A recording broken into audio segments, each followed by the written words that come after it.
ओम शांति। ब्रह्मा बाबा के जीवन को पलटाने वाली एक अद्भुत जीवन कहानी भाग 1।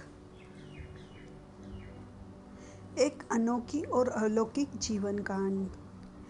इस पुस्तक में जो जीवन कहानी दी हुई है उसमें एक अद्भुत मनुष्य का बहुत ही अनोखा, महत्वपूर्ण और दिलचस्प जीवन वृत्त है। साथ ही साथ उसी मनुष्य के तन में परमपिता परमात्मा के अवतरण अथवा प्रवेश की प्रैक्टिकल और अद्भुत कहानी भी इसमें है। इस विचित्र मानवीय जीवन की कहानी में ईश्वरीय चरित्रों का भी आंखों देखा हाल लिखा है। हमारे इस कथन पर बहुत से लोगों को आश्चर्य होगा और शायद कुछ एक को इस पर विश्वास नहीं होगा, क्योंकि आज बहुत से लोग परमात्मा के अवतरण में ही आस्था नहीं रखते। परंतु मेरा नम्र निवेदन है कि इस जीवन वृत्त को पढ़ने के बाद ही वो निर्णय करें। इस असाधारण मनुष्य की विचित्र जीवन कहानी का यहाँ उल्लेख है। उन्हें लोग स्नेह से दादा कहते थे, परंतु परम पिता परमात्मा ने उनके तन में प्रविष्ट होने के बाद उनको कर्तव्यवाचक नाम दिया, प्रजापिता ब्रह्मा। हम उन्हें ब्रह्मा बाबा अथवा बाबा इस मधुर शब्द से याद करते हैं। परमात्मा त्रिकालदर्शी है और सर्वज्ञ है, अतः उन्होंने करोड़ों मनुष्यों में से उस मनुष्य को चुनकर उसके तन में प्रवेश किया, तो अवश्य ही इसके कई कारण रहे होंगे। परमात्मा ने उस विशिष्ट पुरुष को ही अनेक जन्मों की कहानी हमें बताई भी है, जिससे स्पष्ट होता है कि वह सचमुच एक अद्भुत व्यक्ति थे। परंतु 84 जन्मों की उस कहानी को छोड़कर यदि हम दादा अथवा ब्रह्मा बाबा के वर्तमान जीवन पर भी ध्यान दें, तो इस लौकिक बुद्धि को और इन चर्म चक्षुओं को भी उनमें ऐसी योग्यताएं अथवा विशेषताएं दिखाई देती थी कि जिनके कारण परमात्मा ने उनके तन में प्रवेश किया। प्रभावशाली व्यक्तित्व। दादा के शरीर की बनावट और स्वभाव को देखने से भी ऐसा लगता था, मालूम होता जैसे कि साधारण मनुष्य तन में श्री नारायण स्वयं साकार हुए। संसार में ऐसे तो कई लोग होते हैं जिनके सर्व अंग सुंदर हो और स्वस्थ भी हो, परंतु उनकी सुंदरता का दूसरों पर दिव्य प्रभाव पड़े, ऐसा कोई विरला ही नर हो सकता है। सूरत और सीरत, चित्र और चरित्र दोनों का सुंदर होना यह किसी देवतुल्य मानव के ही भाग्य में होता है।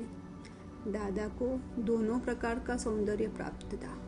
उनके व्यक्तित्व के बारे में लोगों का यह अनुभव दादा को ईश्वरीय ज्ञान होने से पहले भी होता था।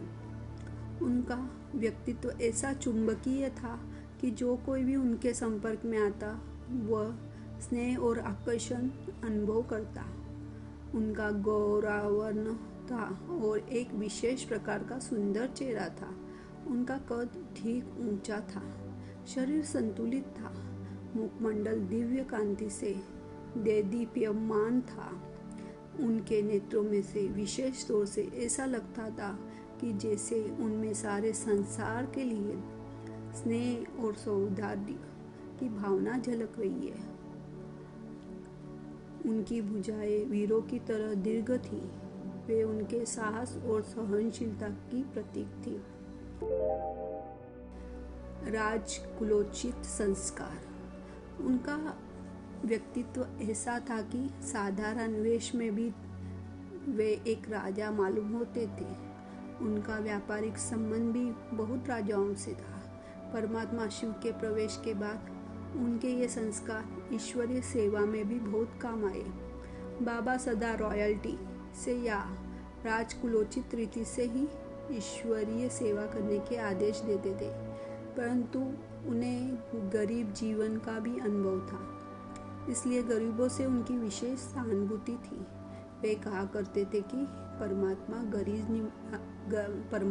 गरीब निवास है, अतः परमात्मा ने उन्हें ही इस कार्य के लिए निमित्त बनाया।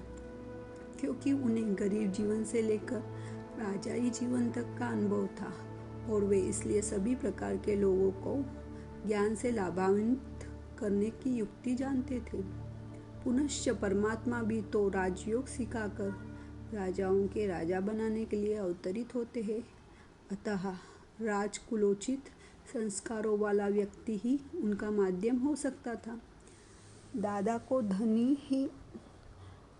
धन की, वैभव की, सत्ता की जरा भी भूख न थी। वह बिल्कुल तृप्त थे।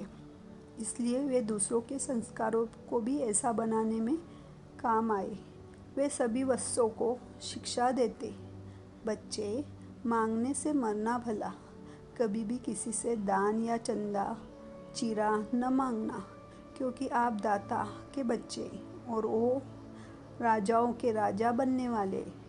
दादा सच्चे राजाओं जैसा ही शिष्टाचार, आतिथ्य, उदारता, स्वच्छता आदि गुणों का धारण करने की शिक्षा देते थे।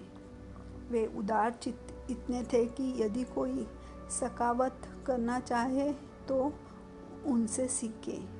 वे एक एक आत्मा के कल्याण के लिए काफी धन का व्यय करने को तैयार रहते। सभी के प्रति कल्याण की भावना। दादा में दूसरी विशेषता ये थी कि उनके मन में सदा सभी के कल्याण की भावना बनी रहती। उनमें धर्म, जाति, देश, भाषा आदि के आधार पर भेदभाव न था। उनके मन में कभी किसी के प्रति वैर या विरोध की भावना का आविर्भाव नहीं हुआ।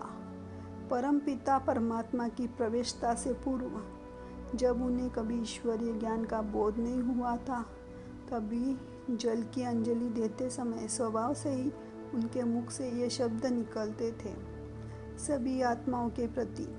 जब वे गंगा में स्नान करते हुए डुबकी लगाते, तभी वे कहते थे, सभी आत्माओं के कल्याण के लिए। पूर्व कल्प में भी सभी आत्माओं के धर्मपिता अथवा विश्व के प्रजापिता होने के कारण उनके स्वाभाविक संस्कार थे। परमात्मा भी विश्व का परमपिता है, उसे भी सभी आत्माओं का कल्याण करना होता है। अतः उसने ऐसे ही गुण, कर्म, स्वभाव वाले व्यक्ति के तन में प्रवेश किया। असाधारण प्रतिभा, सुंदर शारीरिक रचना और उच्च संस्कारों के अतिरिक्त दादा की बुद्धि भी असाधारण थी। किन्हीं कर्मों के वश उनका जन्म एक साधारण घराने में हुआ था, परंतु वे अपने मेधावी बुद्धि के आधार पर बिजली की रफ्तार से उन्नति की ओर बढ़े। जवाहिरात का धंधा बहुत ऊंचा धंधा माना जाता है और जवाहिरात को पहचानने की अचूक बुद्धि हर एक को प्राप्त नहीं होती। दादा हीरो के ऐसे निपुण पारखी थे कि वे हीरो की पुड़िया को देखते ही उसका मूल्य 1 मिनट में बता देते थे कि व्यापारी दंग रह जाते थे। व्यापारी स्वयं जो हीरे आदि खरीदते थे, उनका मूल्य कराने के लिए भी वो दादा के पास हीरे ले जाते थे। दादा में व्यापार बुद्धि भी ऐसी चमत्कारी थी कि कुछ ही समय में बहुत से राजा महाराजा उनके ग्राहक बन गए। दादा ने एक साधारण घराने में जन्म लिया था, परंतु अपने पुरुषार्थ से उन्होंने कौड़ियों से व्यापार शुरू करके हीरे बना लिए थे। दादा कहा करते थे कि मैं बेगर से प्रिंस बना हूँ। दादा की पारखी बुद्धि एवं असामान्य सूझ के कारण परमपिता परमात्मा शिव ने उनके तन में प्रवेश किया, क्योंकि वह भी इस सृष्टि पर नर नारी के जीवन को कौड़ी तुल्य से बदलकर हीरे तुल्य बनाने के लिए आते हैं।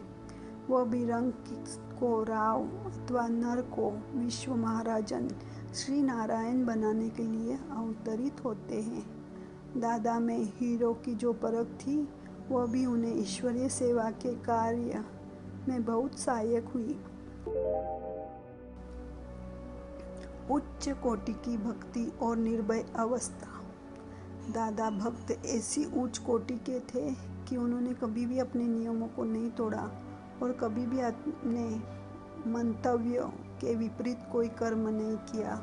उनके जीवन में चाहे कैसी भी परिस्थितियाँ आई, उन्होंने सदाचार, सौजन्य, सद्व्यवहार और भक्तिभाव को नहीं छोड़ा। आगे चलकर ज्ञान में भी ये काम आए। दादा लोकलाज या आलोचना के भय से कभी भी अपने नियम, मंतव्य या पुरुषार्थ को नहीं छोड़ते थे, चाहे कोई राजा हो, मुखी हो या उपद्रवी। दादा किसी अच्छे कार्य के लिए उनसे भी संकोच नहीं करते थे। वे अपनी धुन के पक्के थे। मन की सच्चाई। दादा के संस्कार ऐसे शुद्ध थे कि सभी उन पर विश्वास करते थे। उनकी ईमानदारी पर कभी किसी को संदेह नहीं था। जो लोग भी उनसे सौदा या लेन देन करते थे, उन्हें निश्चय होता था कि वे सच्चा सौदा करके जा रहे। वह बहुत ही ईमानदार और मन के सच्चे थे।